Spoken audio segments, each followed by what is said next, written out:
لا يمكن أن يتحقق السلام في الخارج ما لم يكن هناك سلام من الداخل. الحقيقة المرة هي أن كل شيء في الحياة مؤقت، لذلك يجب أن نستمتع بكل لحظة. السعادة الحقيقية تأتي عندما نعيش الحاضر بكل تركيز وتقدير، بدلا من الاهتمام بالماضي أو القلق بشأن المستقبل. يجب علينا أن نحاول فهم أنفسنا وعلاقتنا بالله، لأن ذلك هو الغرض الحقيقي للحياة. عندما نستطيع أن نتعلم القبول والتسامح فإننا نستطيع تغيير العالم. الأمل هو الذي يجعلنا نستيقظ كل صباح ويحافظ على تفاؤلنا في الأوقات الصعبة.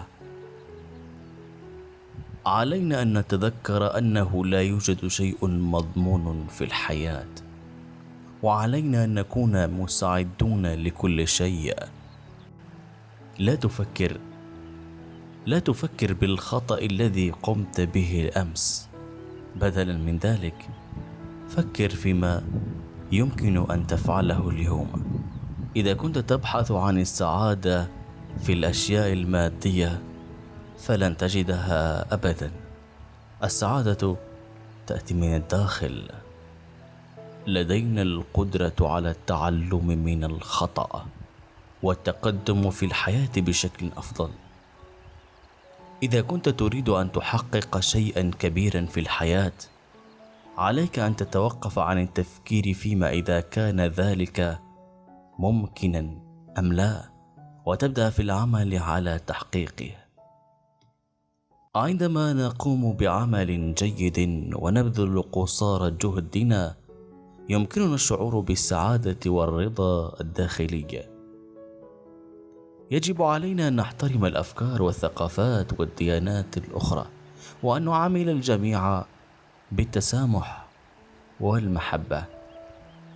عندما نركز على الأشياء الجيدة في الحياة ونشعر بالامتنان، يمكن أن يتحول اليأس إلى أمل.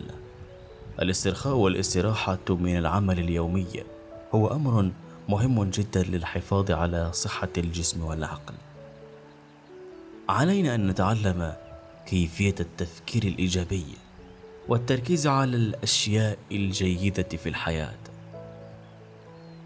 علينا أن نعيش الحياة بأكملها، وأن نقبل الأحزان والفرح ونستمتع بكل تجربة تأتي في طريقنا. إذا كنت تشعر بالتعاسة فعليك البحث عن السبب والعمل على حله بدلا من التشكي والشكوى. السعادة ليست شيئا يمكن شراؤه بالمال، فهي تأتي من الداخل وتنبع من الرضا والإيمان. الحب يخلق الجمال في كل شيء، فهو يجعل الأشياء البسيطة تبدو أكثر روعة وأهمية.